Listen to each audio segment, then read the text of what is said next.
En una tarde de invierno del año 1675, en la pequeña habitación de La Haya, donde Baruch Spinoza pule lentes para ganarse el sustento, mientras construye en secreto un sistema filosófico que hará temblar los cimientos de la teología occidental, un visitante nervioso toca a su puerta. Es un hombre de mediana edad, vestido con ropas modestas pero limpias, que se quita el sombrero con manos temblorosas antes de entrar. Sus ojos revelan esa mezcla particular de esperanza desesperada y terror existencial que Spinoza ha aprendido a reconocer en aquellos que vienen a consultarle sobre la pregunta que nadie puede evitar para siempre. ¿Qué ocurre con el alma después de la muerte? El visitante, cuya esposa ha fallecido apenas 3 semanas atrás, dejándolo con 4 hijos pequeños, busca consuelo en las palabras del filósofo hereje que la Iglesia ha condenado, pero que la gente común busca en la oscuridad, cuando las respuestas oficiales del catecismo suenan vacías y las promesas del púlpito parecen huecas como tambores sin parche. Spinoza lo invita a sentarse y le ofrece un vaso de agua, observándolo con esa mirada penetrante que parece leer no solo los pensamientos, sino las capas profundas del alma humana. Y antes de que el hombre pueda formular su pregunta, Spinoza ya sabe lo que va a escuchar, porque es la misma pregunta que ha resonado en los corazones humanos desde que el primer ser consciente contempló su propia mortalidad. ¿Dónde está ahora el alma de la persona amada? ¿Está en el cielo mirando desde arriba? ¿Sufre en el purgatorio pagando por pecados menores? ¿Espera el juicio final en algún estado de suspensión entre la existencia y la nada? ¿O acaso se ha desvanecido como el humo, reducida a la pura inexistencia que tanto aterroriza a los vivos? Pero Spinoza no responde de inmediato. Nunca lo hace, porque sabe que las respuestas fáciles, las promesas reconfortantes de un reencuentro en el más allá, las visiones de un paraíso donde las almas felices cantan eternamente alabanzas divinas, son precisamente el opio que las religiones institucionales han usado durante milenios para mantener a las masas sumisas, obedientes y aterrorizadas. Sabe que la pregunta sobre el destino del alma no es realmente una pregunta filosófica o teológica, sino una herramienta de control social de una efectividad brutal. ¿Por qué los seres humanos necesitan creer en una vida después de la muerte? ¿Es realmente porque la evidencia apunta hacia la inmortalidad del alma, o es porque la idea de la extinción total resulta insoportable para la mente humana? ¿Y quién se beneficia de mantener viva esta creencia, de alimentarla con imágenes de cielos e infiernos, de premios eternos y castigos sin fin? ¿No son acaso los sacerdotes, los rabinos, los clérigos de todas las confesiones quienes obtienen su poder precisamente de presentarse como mediadores entre los vivos y los muertos, como guardianes de los secretos del más allá, como únicos poseedores de las llaves que abren las puertas del paraíso y cierran las del infierno? Spinoza comienza a hablar, y su voz es suave pero firme, desprovista de la condescendencia pastoral que caracteriza a los ministros religiosos cuando tratan con dolientes.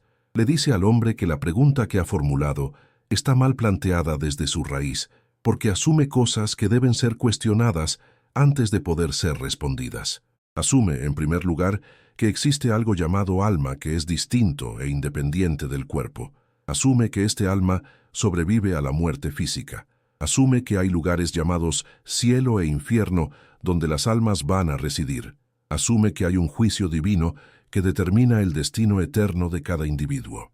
Pero todas estas asunciones, le explica Spinoza, no son verdades evidentes por sí mismas, sino construcciones teológicas que han sido impuestas sobre las mentes humanas a través de siglos de adoctrinamiento sistemático. ¿Qué evidencia real existe de que el alma es inmortal?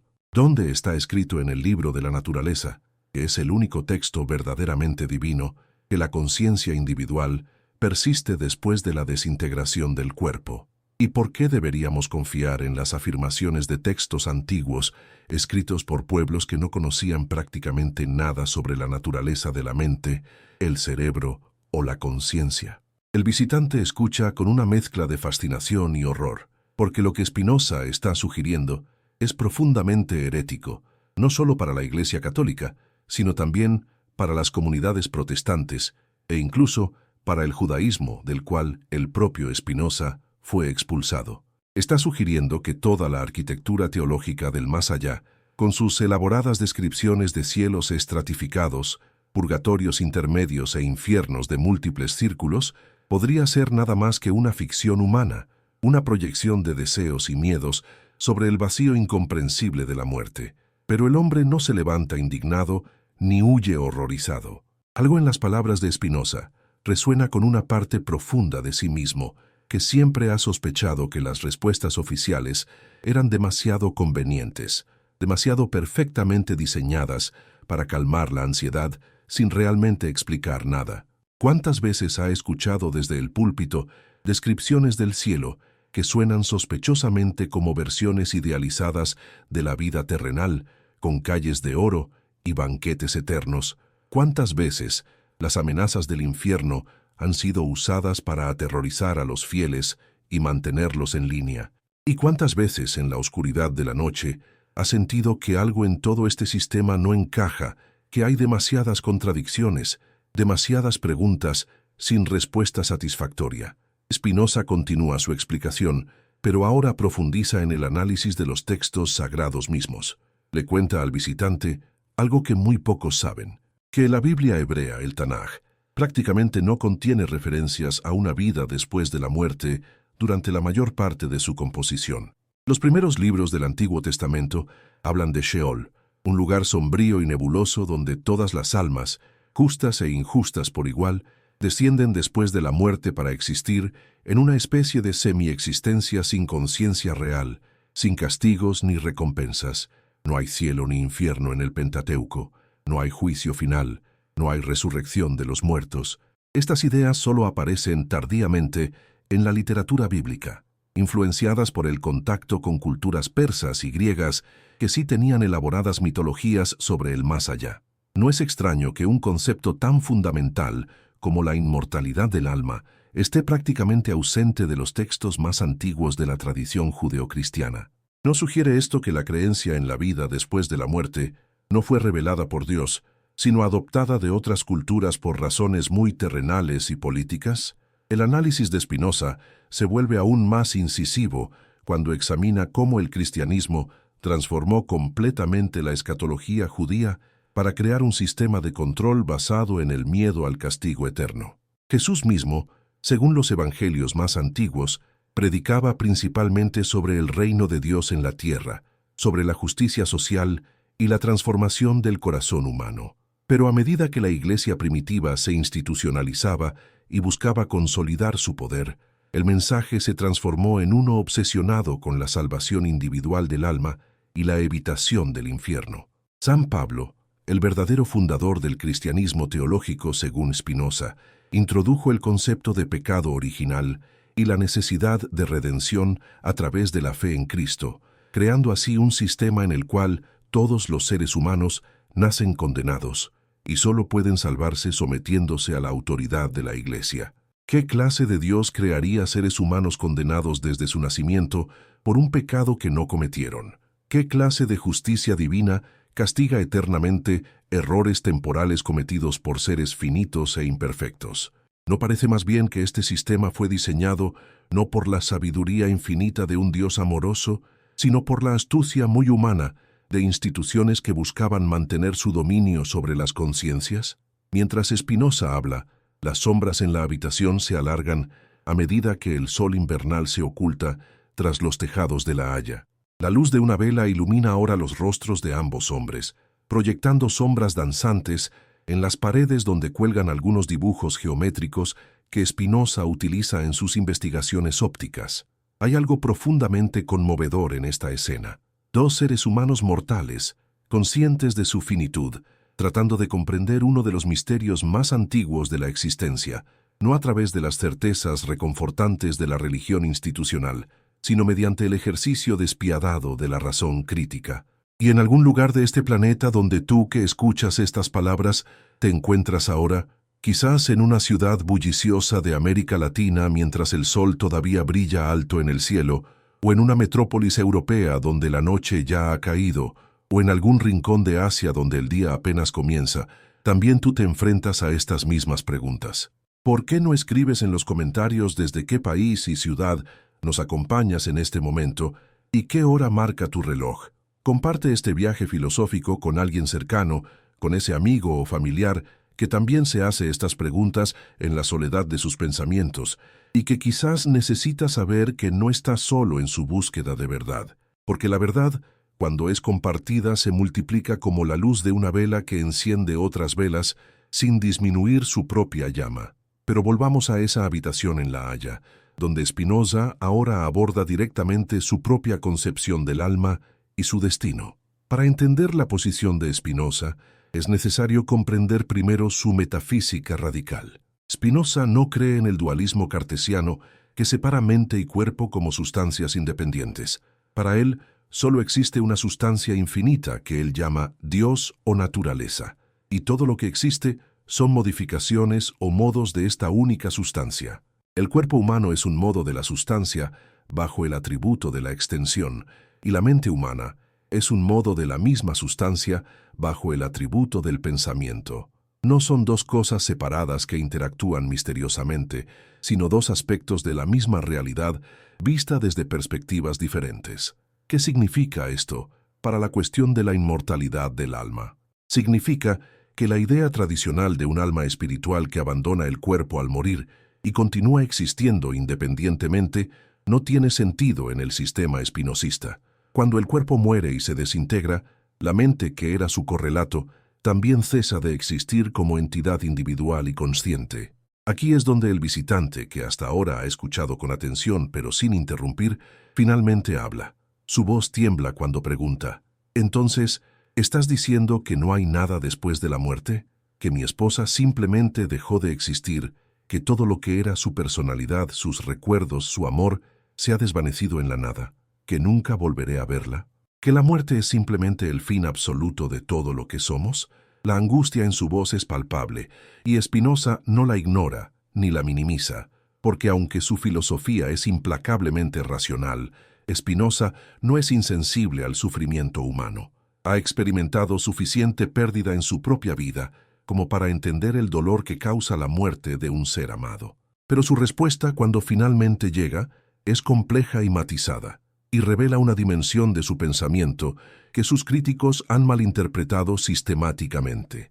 Spinoza le explica que hay una distinción crucial entre lo que él llama existencia sub specie durationis, bajo el aspecto de la duración, y existencia sub specie aeternitatis, bajo el aspecto de la eternidad. Como seres humanos individuales, existimos en el tiempo, nacemos, vivimos y morimos. Esta es nuestra existencia duracional, y es finita.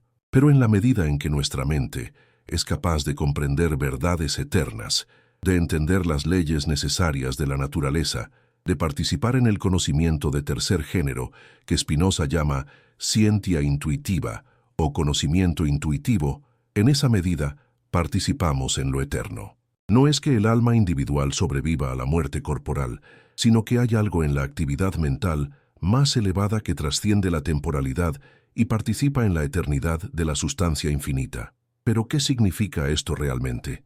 No es solo un juego de palabras filosófico para suavizar el golpe de la mortalidad. Para Spinoza no lo es. Su concepto de eternidad no es la perpetuación infinita del tiempo, no es la vida después de la muerte que prometen las religiones.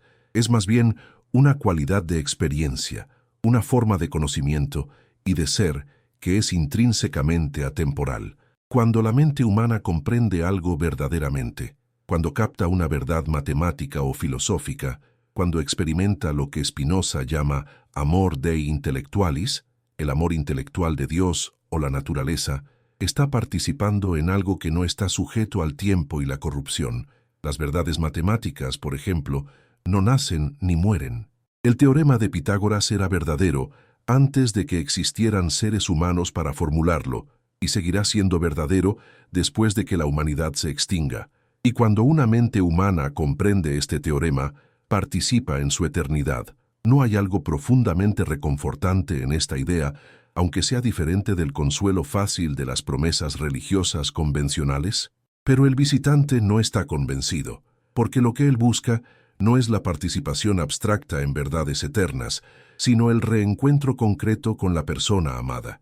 Quiere abrazar nuevamente a su esposa, escuchar su voz, ver su sonrisa, y Spinoza no puede darle eso porque estaría mintiendo. La honestidad intelectual que caracteriza toda su filosofía le impide ofrecer consuelos falsos. Pero le ofrece algo más, una forma diferente de relacionarse con la memoria del ser querido fallecido. Le sugiere que en lugar de esperar pasivamente un reencuentro en un hipotético más allá, viva de tal manera que honre la memoria de su esposa en el presente, que cultive en sí mismo y en sus hijos las cualidades que admiraba en ella, que encuentre consuelo no en fantasías de un cielo futuro, sino en la realidad del amor que compartieron y que continúa moldeando su vida incluso después de su muerte. ¿No es este un tipo de inmortalidad más real que las vagas promesas de la teología? ¿No vive una persona en todos aquellos cuyas vidas tocó, en los efectos que sus acciones continúan teniendo en el mundo?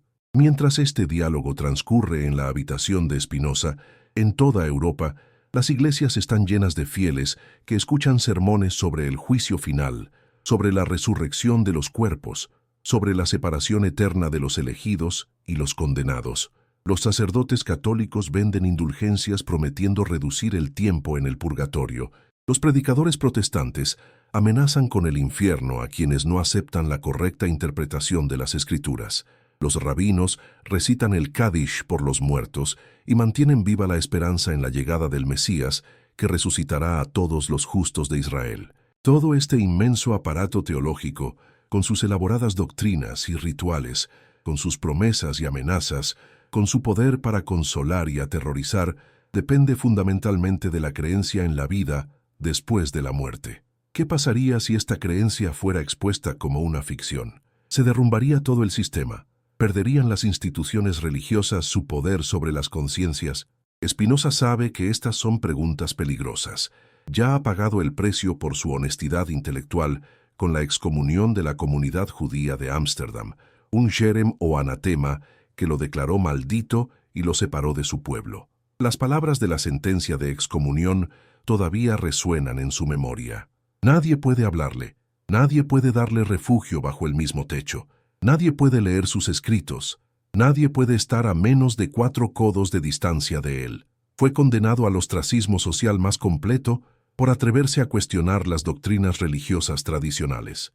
Y aunque ha encontrado cierta libertad intelectual en la relativamente tolerante República Holandesa, también sabe que está constantemente bajo vigilancia, que sus escritos circulan clandestinamente, que muchos lo consideran un ateo peligroso. ¿Por qué las autoridades religiosas reaccionan con tanta violencia contra quienes cuestionan las doctrinas del más allá? ¿Qué tienen que perder? La respuesta es simple: todo, porque el poder de la religión institucional no descansa principalmente en su capacidad de explicar el mundo natural, en lo cual la ciencia la ha superado ampliamente, ni en su capacidad de proporcionar guía moral, en lo cual la filosofía ética puede ser igualmente efectiva.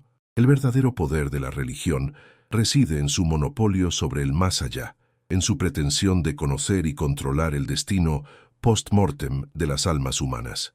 Un sacerdote que no puede prometer el cielo ni amenazar con el infierno pierde su autoridad más fundamental.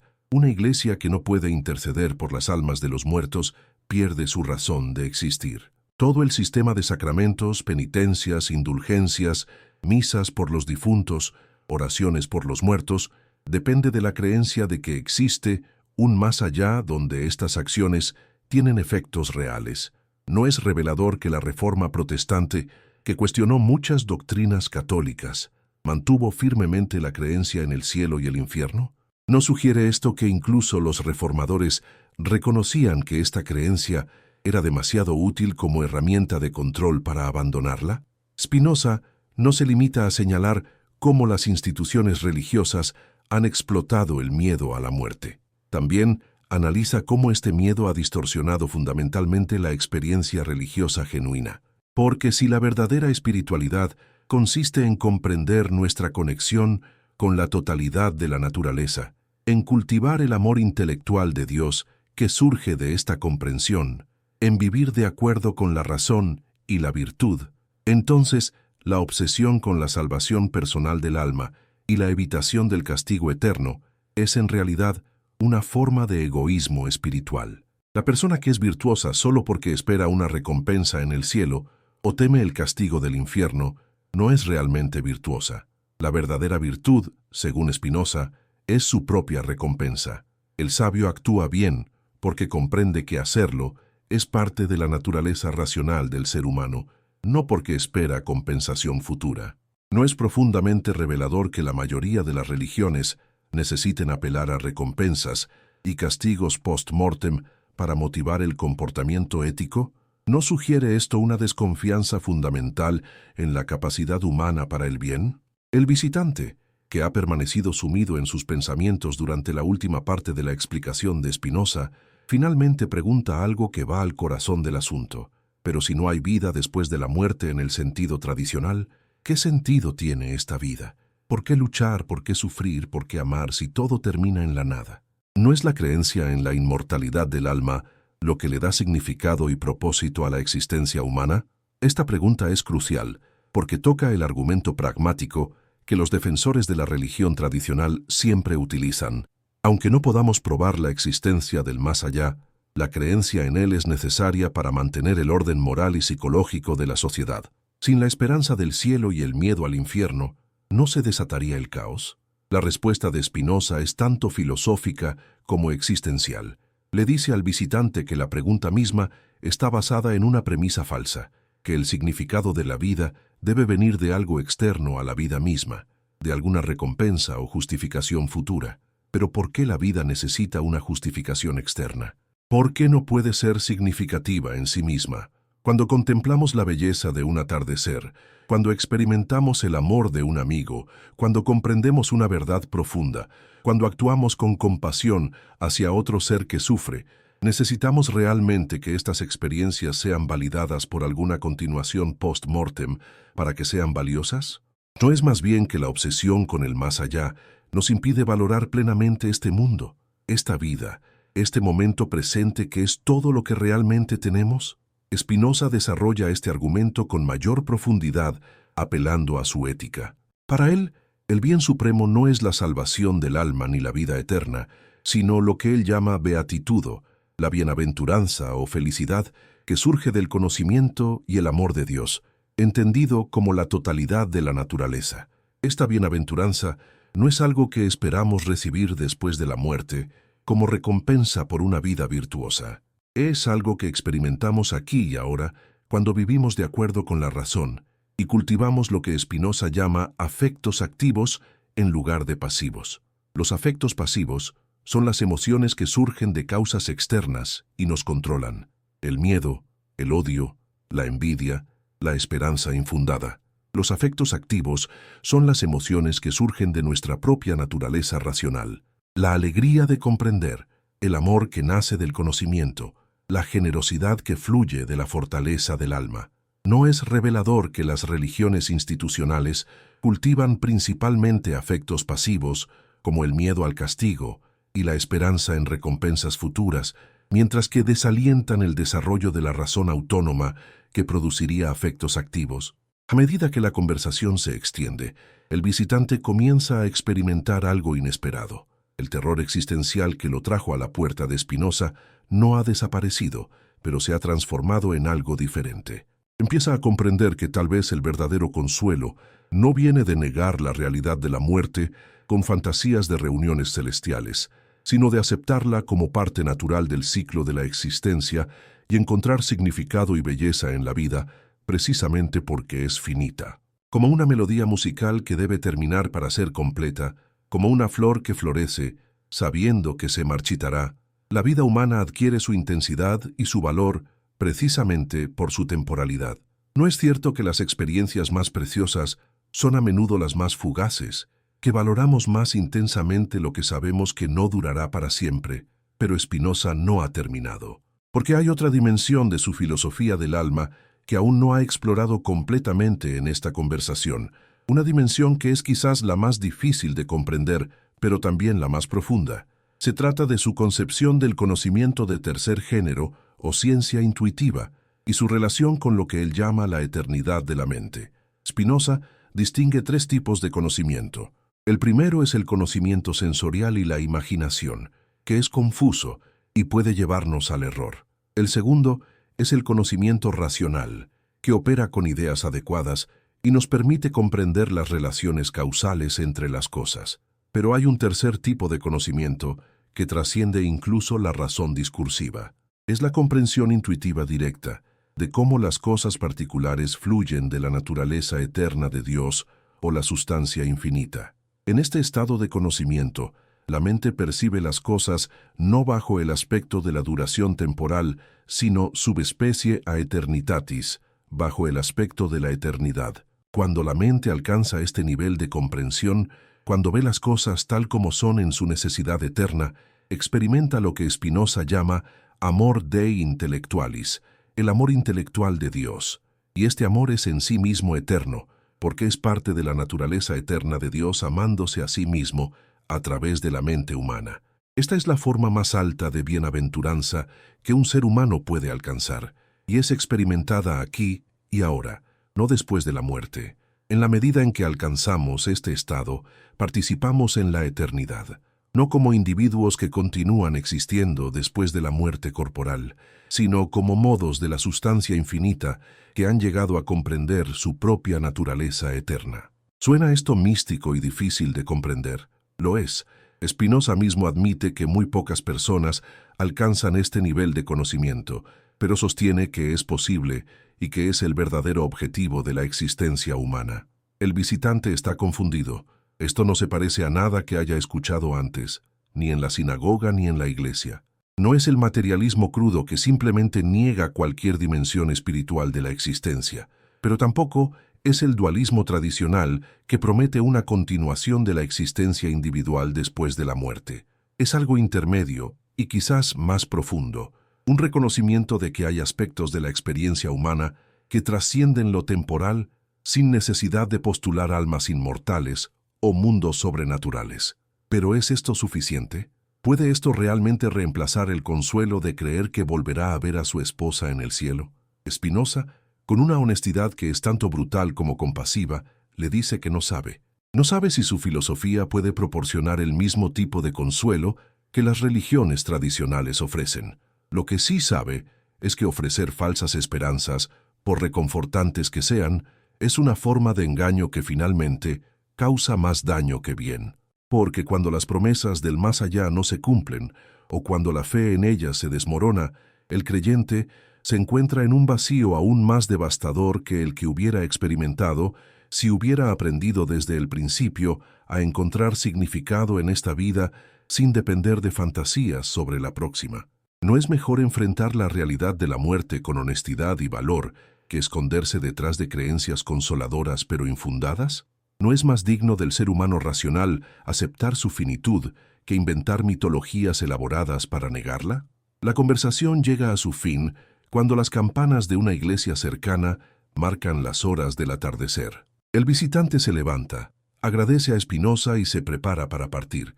En su rostro hay una mezcla de resignación y algo que podría ser el comienzo de una paz diferente, una paz que no viene de la negación de la muerte, sino de su aceptación. Sale a las calles oscuras de La Haya, donde las lámparas de aceite comienzan a encenderse en las ventanas y el humo de las chimeneas asciende hacia el cielo invernal.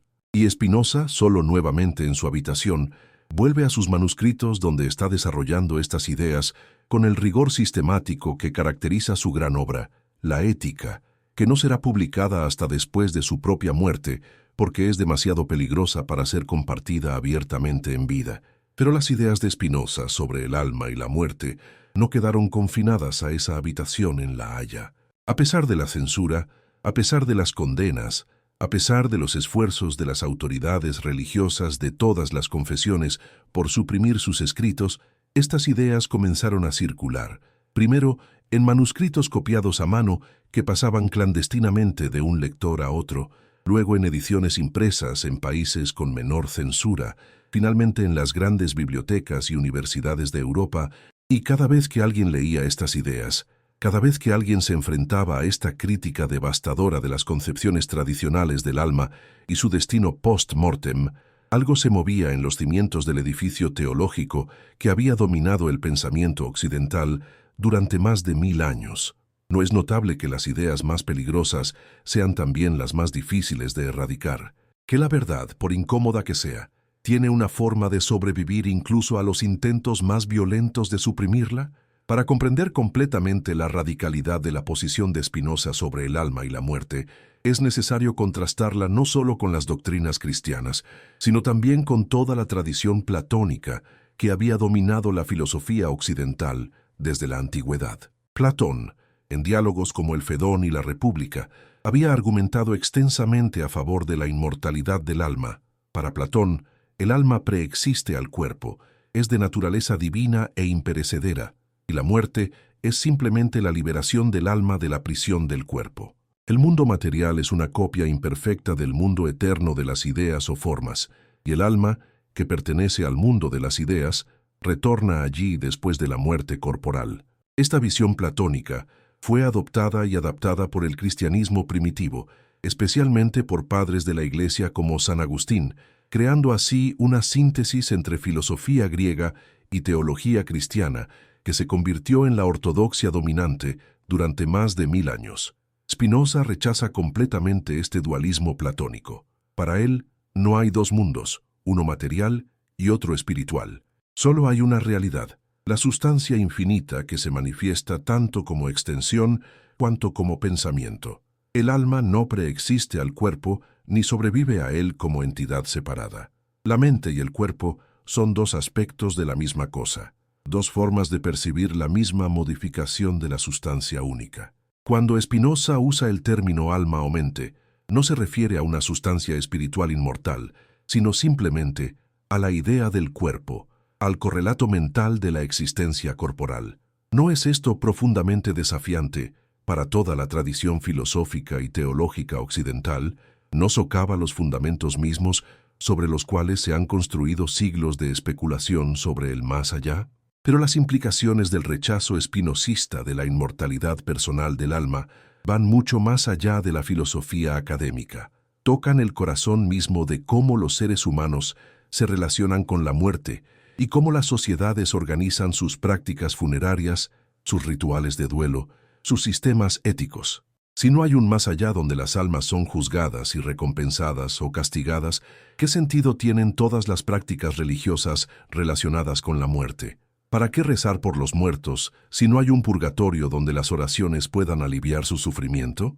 ¿Para qué realizar elaborados rituales funerarios si el difunto simplemente ha dejado de existir? ¿Para qué el concepto mismo de vida eterna si la eternidad no es una extensión temporal del yo individual, sino una cualidad atemporal de la experiencia racional? Estas preguntas no son meramente teóricas, tienen consecuencias prácticas enormes. Las instituciones religiosas de todas las épocas han obtenido gran parte de su poder y riqueza precisamente de su papel como mediadoras entre los vivos y los muertos.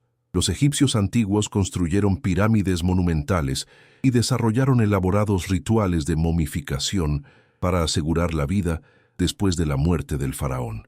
Los griegos pagaban a Caronte para que transportara las almas de los muertos a través del río Estigia. Los católicos compraban indulgencias para reducir el tiempo de sus seres queridos en el purgatorio. Los musulmanes recitan el Corán junto al lecho de muerte para guiar el alma en su viaje. Todas estas prácticas, por diferentes que sean en su forma, comparten una premisa común, que existe un más allá, y que los vivos pueden influir en el destino de los muertos a través de acciones específicas. ¿Qué pasaría con todas estas instituciones y prácticas si la premisa fundamental fuera falsa? La respuesta es que se derrumbarían, y por eso la posición de Spinoza es tan amenazante. No es solo que cuestione una u otra doctrina específica, es que socava todo el sistema de creencias y prácticas que ha dado a las religiones institucionales su poder sobre las vidas y las mentes humanas. Y los guardianes de la ortodoxia lo saben. Por eso las respuestas a Spinoza fueron tan virulentas. No se limitaron a refutar sus argumentos con argumentos propios. Lo declararon ateo, aunque nunca negó la existencia de Dios, sino solo una concepción particular de Dios. Lo acusaron de inmoralidad, aunque vivió una vida de ejemplar frugalidad y honestidad. Intentaron prohibir sus libros, quemar sus escritos, borrar su memoria de la historia del pensamiento. Pero fallaron. ¿Por qué? Porque las ideas verdaderas tienen una resistencia que las ideas falsas no poseen. Pueden ser suprimidas temporalmente, pero eventualmente resurgen, porque corresponden a algo en la estructura de la realidad misma. Ahora debemos explorar con mayor detalle qué es exactamente lo que Spinoza quiere decir cuando habla de la eternidad de la mente. Esta es probablemente la parte más difícil y más malinterpretada de su filosofía. En la proposición 23 de la parte quinto de la Ética, Spinoza escribe: «La mente humana no puede ser absolutamente destruida con el cuerpo, sino que de ella permanece algo que es eterno». A primera vista, esto suena como una afirmación de la inmortalidad del alma. A primera vista, esto suena como una afirmación de la inmortalidad del alma, y muchos lectores superficiales de Spinoza han interpretado este pasaje exactamente así. Pero esto es malentender profundamente lo que Spinoza está diciendo. No está diciendo que el alma individual, con su personalidad, memorias y conciencia de sí misma, continúa existiendo después de la muerte del cuerpo. Lo que está diciendo es algo mucho más sutil y filosóficamente complejo, que en la medida en que la mente humana ha alcanzado conocimiento del tercer género, ha comprendido las cosas subespecie aeternitatis, ha participado en lo eterno no como algo que ocurrirá en el futuro, sino como algo que ya es y siempre ha sido. La eternidad de la que habla Spinoza no es inmortalidad temporal, sino atemporalidad lógica y ontológica. Para entender esto, consideremos un ejemplo que el propio Spinoza utiliza. Cuando un matemático comprende una verdad matemática, digamos que los ángulos internos de un triángulo suman 180 grados, está captando algo que es eternamente verdadero. Esta verdad no comenzó a existir cuando el matemático la descubrió, ni dejará de existir cuando el matemático muera. Es verdadera fuera del tiempo, en un sentido atemporal. Y en el momento de comprensión, la mente del matemático participa en esta verdad eterna. No es que la mente individual se vuelva inmortal, sino que en el acto mismo de comprender, trasciende temporalmente su propia temporalidad y participa en algo que está más allá del tiempo. ¿No hay algo profundo en esta idea, aunque sea radicalmente diferente de las promesas convencionales de vida después de la muerte? ¿No sugiere que la verdadera trascendencia no consiste en extender indefinidamente nuestra existencia individual, sino en conectar con verdades y realidades que trascienden lo individual? Pero aquí surge una objeción inevitable. Si la eternidad de la mente de la que habla Spinoza no es la continuación de la existencia individual consciente después de la muerte, entonces, ¿en qué sentido puede ser significativa o consoladora para seres humanos que temen la muerte precisamente porque temen la pérdida de su individualidad consciente? ¿No es el deseo de inmortalidad esencialmente el deseo de que yo, con mi historia particular, mis relaciones únicas, mis memorias específicas, continúe existiendo? ¿Qué consuelo puede haber en una eternidad impersonal que no preserva nada de lo que hace que yo sea yo? Esta objeción llega al corazón del conflicto entre la filosofía de Spinoza y las religiones tradicionales. Las religiones prometen exactamente lo que la gente desea, la continuación de la existencia personal e individual. El cristianismo promete la resurrección de los cuerpos individuales y su reunión con las almas en el juicio final. El Islam describe un paraíso donde los fieles disfrutan de placeres específicos y reconocibles. Incluso las concepciones más espiritualizadas del cielo mantienen algún tipo de identidad personal que permite el reconocimiento mutuo de las almas. Spinoza, por el contrario, ofrece una participación en la eternidad que no preserva la individualidad personal en ningún sentido convencional. ¿No es esto, desde la perspectiva del creyente común, equivalente a la aniquilación? No es precisamente lo que la gente teme cuando teme la muerte. Spinoza no niega que su concepción de la eternidad es radicalmente diferente de lo que la mayoría de la gente desea cuando desea inmortalidad, pero argumenta que el deseo de inmortalidad personal es en sí mismo una forma de apego egoísta que la filosofía debería ayudarnos a superar. El sabio, según Spinoza, no teme la muerte porque ha llegado a comprender que su verdadera esencia no reside en su existencia temporal e individual, sino en su participación en la sustancia infinita de la naturaleza. Ha comprendido que el ego individual, lejos de ser lo más real y valioso, es en realidad una construcción temporal y limitada, un modo finito de la sustancia infinita que necesariamente surge y pasa. Pero ¿cuántas personas están realmente preparadas para este tipo de comprensión? ¿Cuántos pueden realmente trascender el apego al yo individual y encontrar paz en su disolución? Aquí es donde Spinoza se vuelve verdaderamente herético, no solo en relación con las doctrinas religiosas oficiales, sino también en relación con lo que podríamos llamar la religiosidad natural del ser humano común. Porque Spinoza está sugiriendo que el miedo a la muerte, el deseo de inmortalidad personal, el apego al yo individual, son en realidad obstáculos para alcanzar el verdadero conocimiento y la verdadera bienaventuranza. Son manifestaciones de lo que él llama imaginación confusa, de nuestra tendencia a percibir las cosas desde la perspectiva limitada de nuestra existencia finita, en lugar de desde la perspectiva de la eternidad. El sabio espinosista, que ha alcanzado el conocimiento del tercer género, ve su propia vida y muerte desde la perspectiva de la totalidad de la naturaleza, sub specie aeternitatis, y desde esta perspectiva comprende que su muerte individual no es más significativa o trágica que el cambio de las estaciones o el flujo y reflujo de las mareas. Todo es parte del orden necesario de la naturaleza, todo fluye de la naturaleza eterna de Dios, o la sustancia con la misma necesidad con la que de la naturaleza del triángulo se sigue que sus ángulos sumen 180 grados. Pero admitamos la verdad brutal. Muy poca gente puede alcanzar este nivel de desapego filosófico. La mayoría de los seres humanos, incluso aquellos que intelectualmente comprenden los argumentos de Spinoza, siguen experimentando el miedo visceral a la muerte y el dolor desgarrador ante la pérdida de seres queridos. ¿Qué les ofrece Spinoza a estas personas? ¿Simple estoicismo? ¿La fría consolación de que su sufrimiento es irracional? ¿O hay algo más en su filosofía que pueda proporcionar consuelo real sin recurrir a falsas promesas? Hay algo más, aunque no es fácil de ver a primera vista.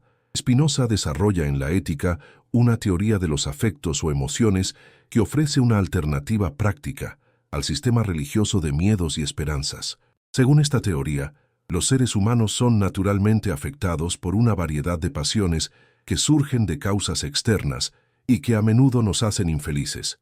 El miedo, la tristeza, el odio, la envidia, la desesperación.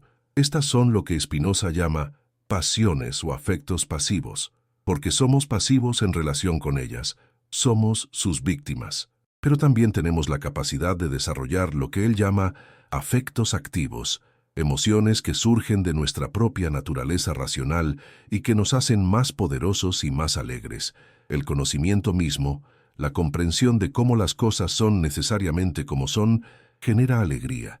La acción virtuosa que fluye de nuestro propio poder interno genera fortaleza de ánimo. El amor que surge de la comprensión de la naturaleza de lo amado es más estable y duradero que el amor basado en causas externas e imaginarias. Aplicado al problema de la muerte y el duelo, esto significa que Spinoza puede ofrecer un camino para transformar las pasiones destructivas del duelo en afectos más constructivos y sanadores. El dolor inicial ante la pérdida de un ser querido es natural e inevitable, es un afecto pasivo que surge de causas externas, pero podemos trabajar para transformar este dolor mediante la comprensión. Podemos comprender que la persona amada era un modo finito de la sustancia infinita, que su existencia era necesariamente temporal, que su muerte es parte del orden natural de las cosas. Esta comprensión no elimina el dolor, pero lo transforma. Ya no es un dolor que nos hace resentir la naturaleza o maldecir a Dios por una supuesta injusticia, sino un dolor que podemos integrar en una comprensión más amplia de la realidad. Y de este dolor transformado puede surgir algo parecido a la gratitud. Gratitud por haber conocido y amado a esa persona. Gratitud por el tiempo compartido. Gratitud por las formas en que esa persona continúa viviendo a través de su influencia en nosotros y en el mundo. ¿Pero es este realmente un consuelo suficiente? ¿O es simplemente racionalización filosófica del dolor inevitable?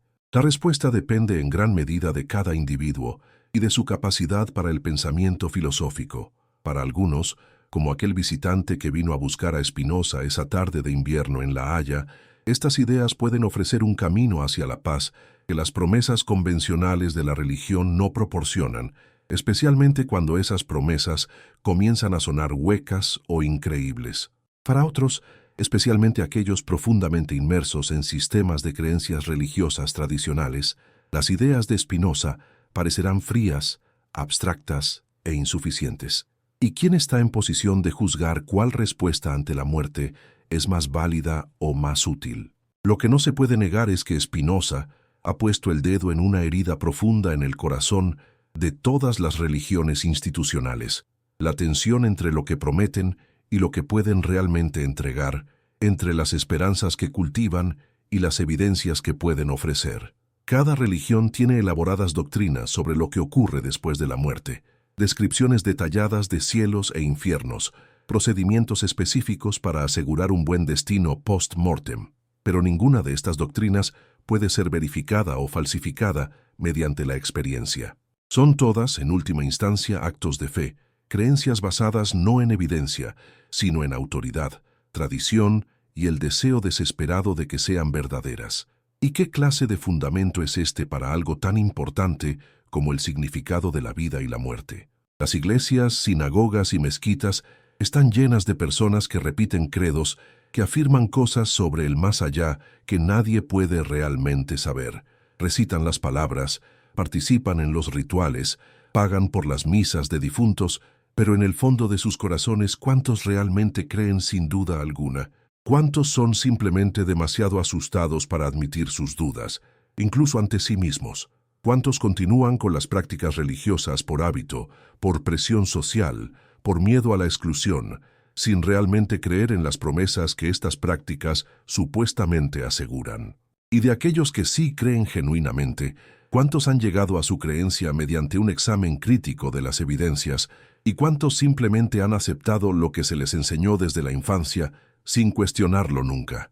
Estas son preguntas incómodas y por eso Spinoza es considerado tan peligroso, porque él no solo ofrece una alternativa filosófica a las concepciones religiosas tradicionales de la muerte y el más allá, también expone la fragilidad de esas concepciones, la ausencia de fundamentos sólidos sobre los cuales se construyen, el papel del miedo y el condicionamiento social en mantenerlas. Y una vez que estas cosas han sido expuestas, una vez que la duda ha sido sembrada, es muy difícil volver a la certeza ingenua. ¿No es esto lo que realmente temen los guardianes de la ortodoxia religiosa? ¿No es por esto que han condenado, perseguido y tratado de silenciar a pensadores como Spinoza a lo largo de la historia? ¿No es porque comprenden que las preguntas que estos pensadores plantean no pueden ser fácilmente respondidas sin exponer las debilidades fundamentales de todo el sistema? Mientras Spinoza desarrollaba estas ideas en su retiro holandés, mientras escribía proposiciones y demostraciones con la precisión de un geómetra, aplicada a las cuestiones más profundas de la existencia humana, en toda Europa el poder de las iglesias comenzaba a resquebrajarse. La Reforma protestante había fracturado la unidad religiosa del continente. Las guerras de religión habían demostrado que cristianos podían masacrarse mutuamente con la misma ferocidad que usaban contra los infieles. Los avances científicos de Galileo, Copérnico y Newton estaban revelando un universo que funcionaba según leyes matemáticas, no según caprichos divinos. Los filósofos racionalistas como Descartes estaban estableciendo nuevos fundamentos para el conocimiento basados en la razón en lugar de la revelación.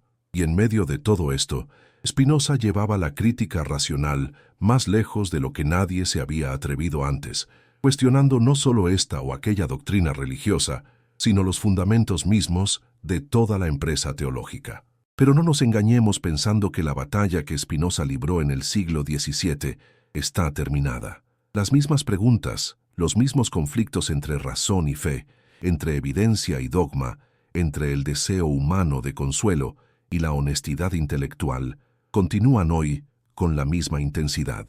En todas partes del mundo, en este preciso momento, mientras tú escuchas o lees estas palabras, hay personas enfrentándose a la muerte de seres queridos, preguntándose qué ha sido de ellos, buscando consuelo en promesas religiosas que una parte de su mente duda, sintiendo la tensión entre lo que quieren creer y lo que la razón les dice que es probable. En tu ciudad, en tu país, quizás en tu propia familia, estas luchas continúan. ¿No nos une esto a todos independientemente de dónde estemos o qué hora marque nuestro reloj. Escribe en los comentarios desde dónde nos acompañas en este momento. ¿Qué hora es allí? Y comparte esta reflexión con alguien que conozcas que también lucha con estas preguntas eternas. Porque aunque cada uno debe encontrar su propio camino a través de estos enigmas, hay consuelo en saber que no estamos solos en la búsqueda. El conflicto entre fe y razón que Spinoza encarna tan claramente no es simplemente un asunto de especulación abstracta, tiene consecuencias concretas y a menudo dolorosas en la vida de las personas. Consideremos el caso de alguien que ha sido criado en una tradición religiosa que promete la reunión con los seres queridos en el cielo. Esta persona basa su vida entera en esta promesa, encuentra consuelo en ella cuando pierde a sus padres, espera el día en que volverá a verlos.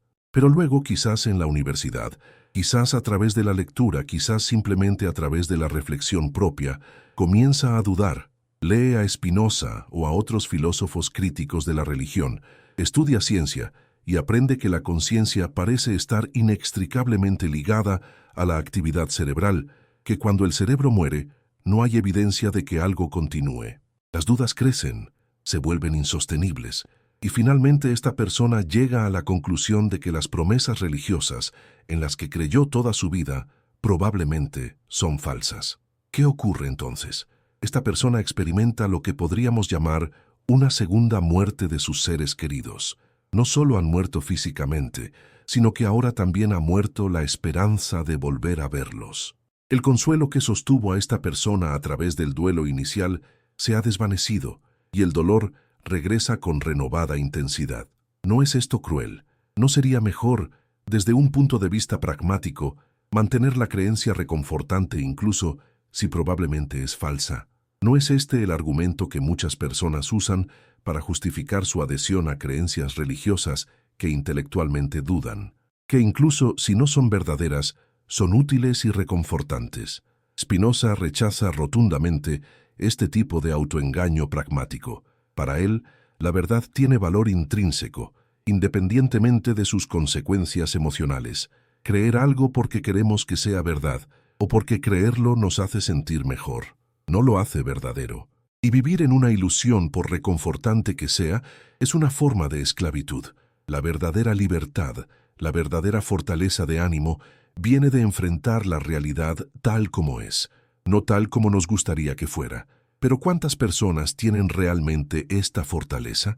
¿Cuántos pueden soportar la verdad desnuda, sin el consuelo de las ilusiones? Esta pregunta nos lleva a uno de los aspectos más controvertidos del pensamiento de Spinoza, su elitismo filosófico implícito.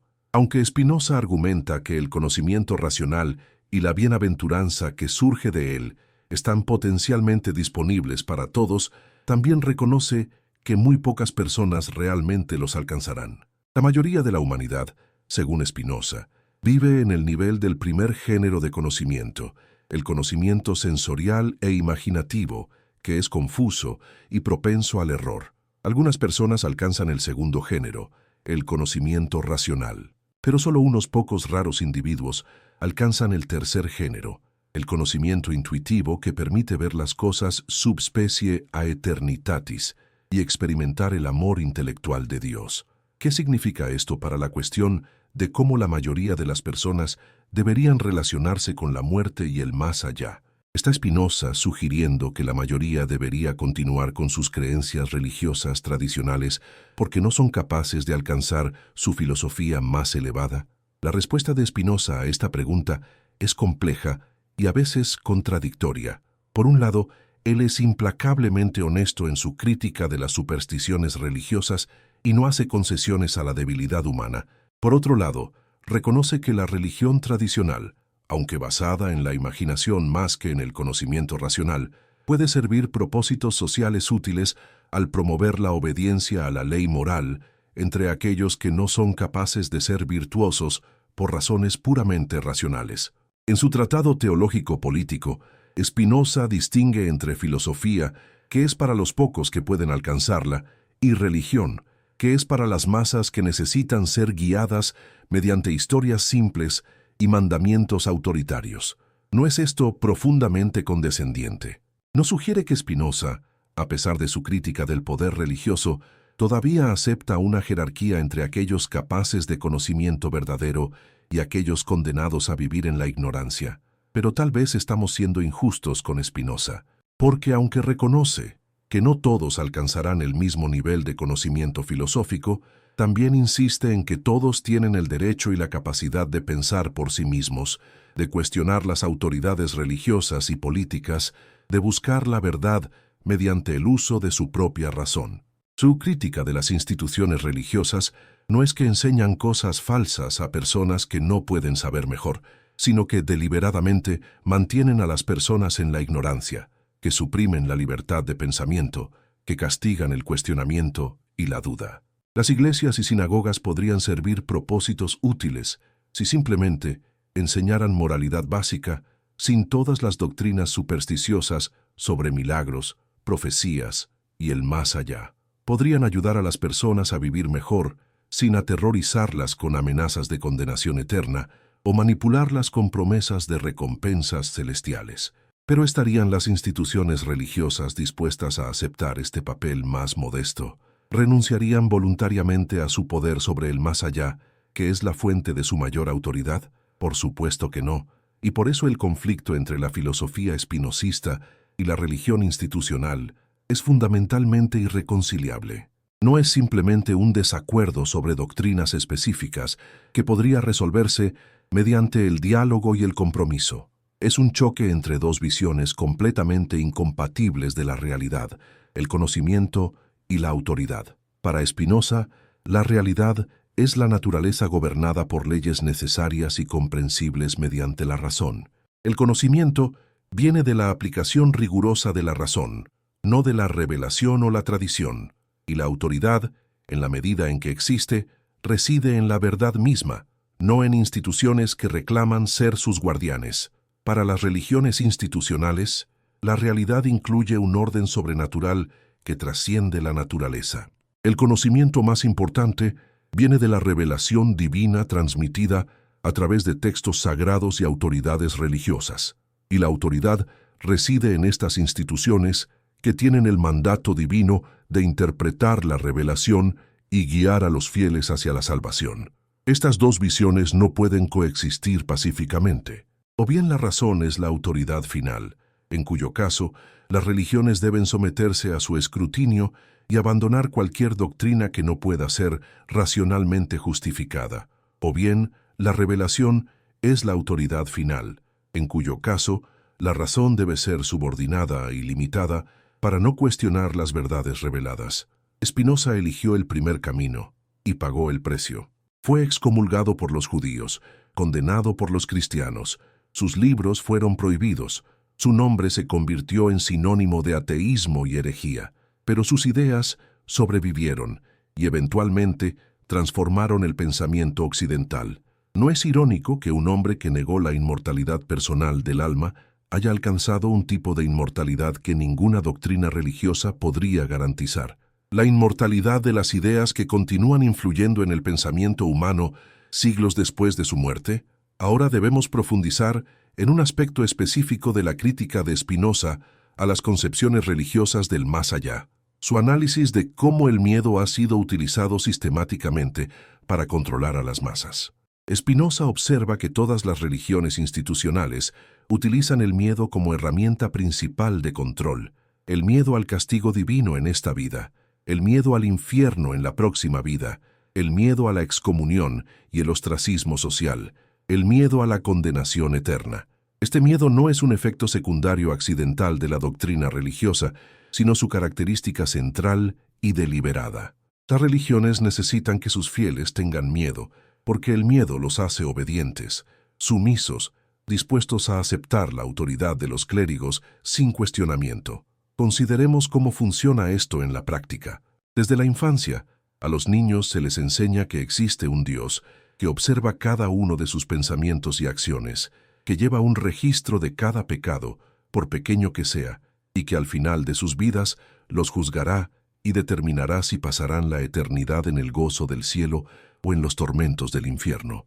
Se les enseña que el infierno es un lugar de sufrimiento indescriptible, de fuego que quema sin consumir, de tortura sin fin ni alivio, donde los condenados sufren por toda la eternidad. Se les muestra imágenes aterradoras de demonios torturando almas, de pecadores sumergidos en lagos de fuego, de diablos que desgarran la carne de los réprobos. ¿Cuál es el efecto psicológico de este adoctrinamiento sobre mentes jóvenes e impresionables? No crea un miedo profundo y duradero que moldea toda su relación con la religión, con la moralidad, con su propia identidad, y este miedo es cuidadosamente cultivado y mantenido a lo largo de toda la vida. Los sermones constantemente recuerdan a los fieles la realidad del infierno y lo fácil que es caer en él. Las confesiones regulares mantienen viva la conciencia del pecado y la necesidad de arrepentimiento. Los sacramentos se presentan como salvavidas, sin los cuales el alma naufragará en el mar del pecado. Los clérigos se posicionan como los únicos que pueden guiar a las almas hacia la salvación y alejarlas de la condenación. ¿Y qué sucede con alguien que ha sido moldeado por este sistema desde la infancia? Incluso si intelectualmente llega a dudar de las doctrinas, el miedo emocional permanece, arraigado profundamente en su psique. Puede rechazar racionalmente la idea del infierno y seguir despertándose en medio de la noche, aterrorizado por pesadillas de condenación eterna. Spinoza ve este uso del miedo no solo como moralmente reprensible, sino como profundamente dañino para el desarrollo humano. El miedo, según su teoría de los afectos, es una pasión triste que disminuye nuestro poder de actuar y pensar. Las personas que viven en miedo constante no pueden alcanzar la libertad de pensamiento que es necesaria para el verdadero conocimiento. No pueden desarrollar la fortaleza de ánimo que es el fundamento de la virtud genuina. Se vuelven dependientes de autoridades externas para guiarlas, incapaces de confiar en su propio juicio. En resumen, el miedo convierte a los seres humanos en esclavos. ¿Y qué clase de Dios querría esclavos en lugar de seres libres y racionales? ¿Qué clase de religión verdadera se basaría en el terror en lugar de en el amor y el entendimiento? Pero aquí, las religiones institucionales tienen una respuesta preparada. Argumentan que el miedo al castigo divino es necesario precisamente porque los seres humanos son inherentemente pecaminosos y no pueden ser confiables para comportarse moralmente sin la amenaza de consecuencias. Sin el miedo al infierno, dicen, la gente se entregaría a todo tipo de vicios y crímenes. La sociedad se desmoronaría en el caos. Por lo tanto, aunque el miedo puede no ser ideal, es necesario como mal menor para mantener el orden moral y social.